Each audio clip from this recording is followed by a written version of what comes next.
Hi guys, here's an off-the-cuff lesson on how to add chromatics into your playing. We're going to look at the key of A today, and we're just going to kind of, go off on a bit of a conversation, a bit of a journey onto how to actually add chromatics in, especially if you've never really looked at this subject before. Now, it's always best for me if you take a chord, so we're just going to use the chord of like A7 or just like a basic A shape, but we're going to do it within like a blues scale because I think this is one of the easier ways to get this idea into your playing, and chromatics do fit very nicely with, I kind of think they fit easier when you're starting with minor scales, but particularly the blues scale because it already has this flat 5 here, and I think the thing is with that is that it does already add for the listener this kind of weird tension. So you're kind of already expecting it. So additional chromatics on top of that just kind of seem to fit pretty nicely. The way I actually practiced it and the way that really got my head around it, because I did find this quite confusing when I very first learnt it, was just to actually play on purpose mistakes over a chord. So if you've got like a little vamp like that, what I would do is I would play a normal like minor pentatonic lick. I think, okay, well that's pretty standard. What I want to do is I want to then land on a incorrect note, and it can be anything anywhere, but let's just take a tone like maybe a semitone out from where we usually play it. So let's try the major third here. So we'll go.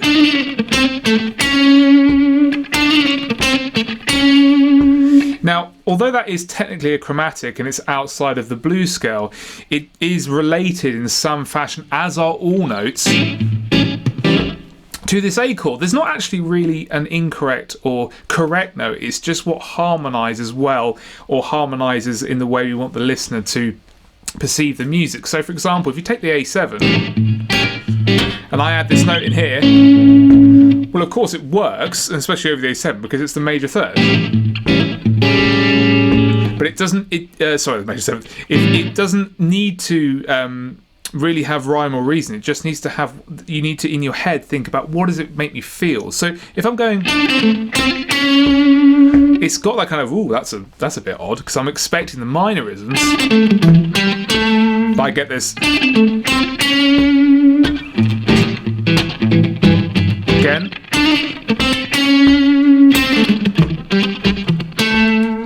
And when you resolve it, which is another big tip, resolving to notes like the A or important notes like the 5 of the chord, it really allows the chromatics to have somewhere to live.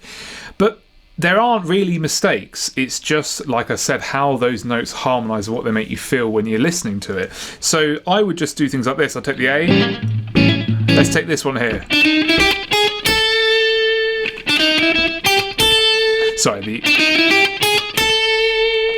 And adding that major 7th in, which sounds really bad on its own, the A flat, if you add that into that run, especially if I go to that home note really quickly,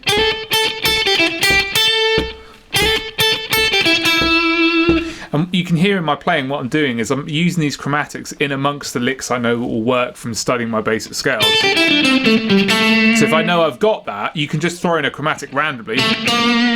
Like for example, the minor second here.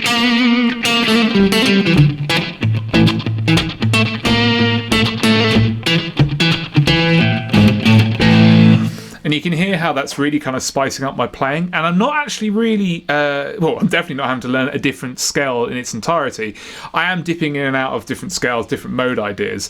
But by using chromatics in this way, it's actually a really simple way of getting, into your ears and your mind into this kind of thinking. Because what chromatics do is they open up different forms of tension and releases that you're not going to have through just playing. Although that scale is fantastic and it's some of the best music in the world is made up of just those pentatonics, especially for guitar playing, you do miss out that, because I always think in the blues scale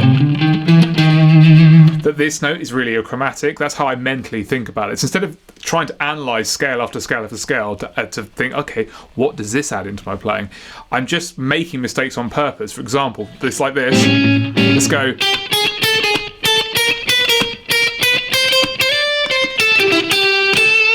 I was just running up chromatics there. Could have been another lick as well, and all I was going was G, up like that, and then to the minor third, and then the bending up there, just going.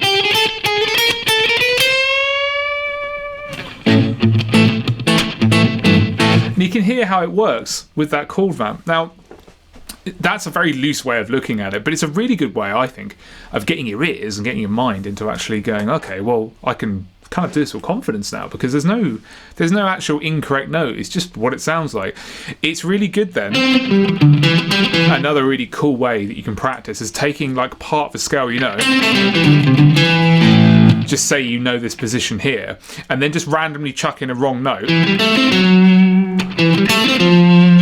Ah, look, and then there's much more than anything. Or and I can resolve it, and I'm borrowing from different scales and modes and stuff all the time, but I'm not having to think about those scales consciously. I've memorized, okay, that sound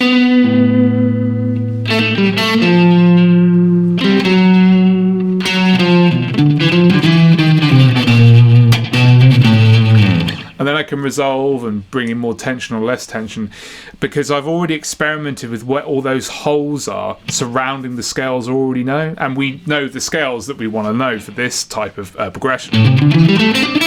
I'm going to be your minor pentatonic, your blues, and indeed the one never to leave out is just literally the chromatic scale. And it's really good to know, I know the chromatic scale technically is every note, but it's good to know a pattern that starts and resolves on the root. That really helps, because then you have 3 scales down, you can play. So if you've got those 3 scales, you know that you can go, or would descend with the flattened note for the blues scale, and we get that flavour. But then if you add the chromatic scale in amongst, just say like the pentatonic and the blues scale, we've got all this new flavour to add in. I often think it's like a kind of like spice machine. It's like a kind of sexy way of playing the scales sometimes, because everyone's heard this a million times. I mean, if we don't need to hear that ever again, it's become such a standard blues lick. Obviously amazing in context, but if you're looking to expand your playing, you're not going to get much more out of, because obviously masters like B.B. King were doing way more than just that, and they kind of practically own it. They were that good. So I think trying to add your own spin on it, there's another subject. If you want to get more original with the sounds you hear in your head, often I've found the chromatic notes, they kind of really fit what I hear in my head. That could be a personal thing, but I often think that scales, if you think of them in this chromatic manner, they start unlocking all these different flavours and textures and tones and worlds, which can give you a little bit more identity. Because I think one of the things is when you're playing is that you obviously, I just talked about B.B. King, it's such an immense talent with such incredible music. Once you start learning those licks, it's really hard to move away from it, because you've learned something that sounds so cool, and then you think, okay, well, what's my identity? Perhaps one of the ways you could deal with that is just looking at these chromatics. So if you're looking at the and I stick some more chromaticism in there, see how that got that extra tension. Just those little flares here make a big difference. And just in that little, another tip for rhythm guitar as well, doing things like the thing from Danny Gatton I learned a lot. Doing these little trills like that.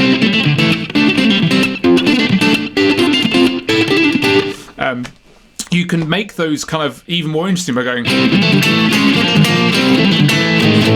by adding the chromatics in around them. Or one of the things that you get with that type of music, with like the kind of like hardcore country stuff, is where you take like a lick like that, and you actually chromatically go down or up the scales, and that's really cool.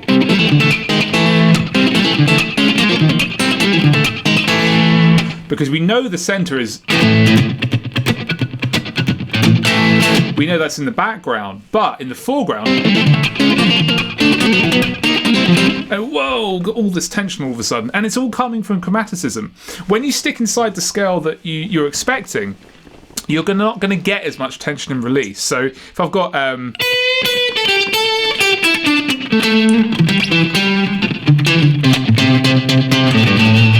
although that sounds cool, it has a limited palette. Once you notice it, your kind of ears don't get challenged again, which is why chord changes work really well. So if I'm playing like an A, and I go, yeah, D, back to A. That's why those kind of like playing over changes stuff, that's why it's really appealing for the ear, I think, because you're getting a new piece of information.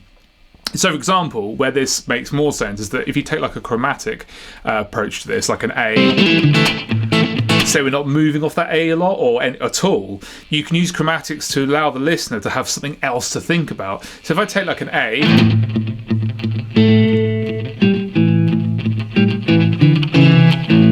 ooh, I had a nice return there.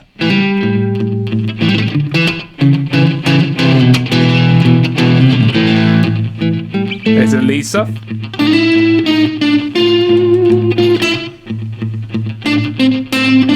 So return to a pentatonic. Chromatic.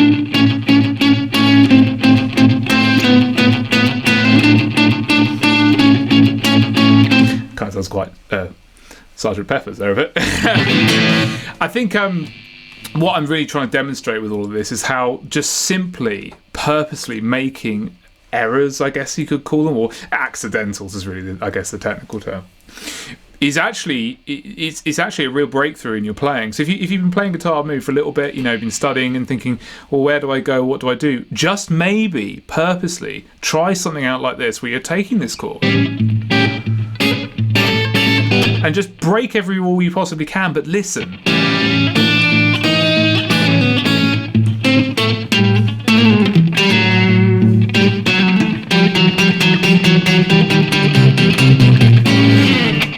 And then you're going to get a much more, I always call it like a 4D experience out of your improvisation and compositions.